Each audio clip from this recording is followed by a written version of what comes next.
Hey everybody, welcome back to another episode of Sunshine Consulting where we talk about small businesses and personal financial literacy. If you haven't already, hit that subscribe button so you can become the most financially literate person you know.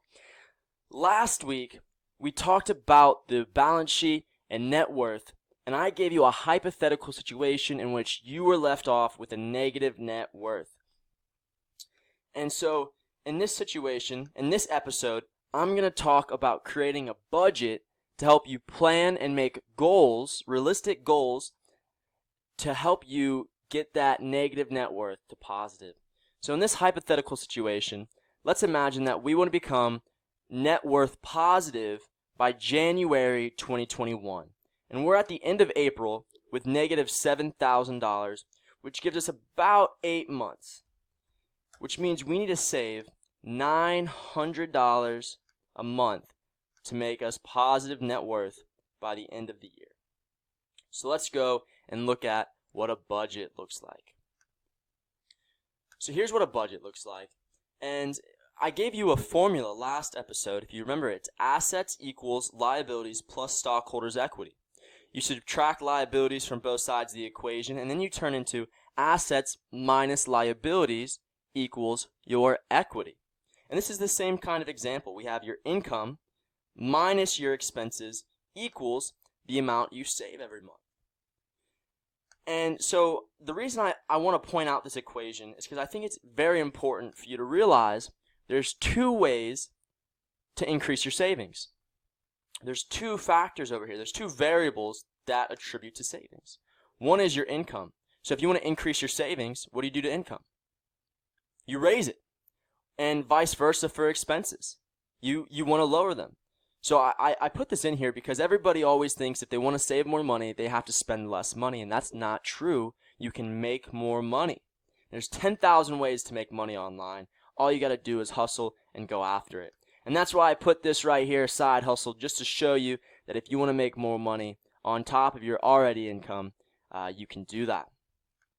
So the basics of the budget, you have the income, you have total income minus your expenses. And now everybody's going to have to put a different budget that caters to themselves differently. And here's one method that I use. For fixed expenses, like rent, for maybe your insurance payments, for your loan payments, and then maybe what you attribute to fun. And maybe in your birthday, that goes up a little bit, right? Maybe for Christmas, that goes up. It's just a miscellaneous where you can spend money on other things. And then maybe your long-term savings is fixed. But your food, your car payment, and your monthly subscriptions and utilities are all variable. So this is where you have to budget. So for your food, most people eat 3 times a day, right? You have breakfast, lunch, and dinner. And maybe you do this weekly. Maybe you know weekly, on average, you go to the grocery store and spend $150. So that's different, right, than what I did. I did it by day. So breakfast, let's say you spend $5. Then you have lunch, $7, dinner, $10. Whatever you estimate your expenses to be. You multiply that by 30, and you get the monthly amount. And then you can auto-populate that right up here into your workable document. And then same thing for utilities, monthly, and subscriptions, right? Let's say you pay water, electric, internet, Netflix. I spelled Netflix wrong. And then you have Xbox, right? Or PlayStation, or whatever your subscriptions may be. And then you add those up, and you get the monthly amount. And just for jokes and giggles, we can times that by 12, and we can see what the annual amount we pay on all of our subscriptions. And if you don't know that number, that's a really good number to know, or even monthly, right?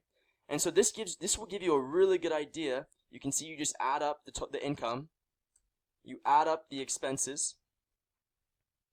So this is just a sum function. If you're not familiar with Excel, you press equals sum, and you highlight the area, and then it'll auto calculate. And then you take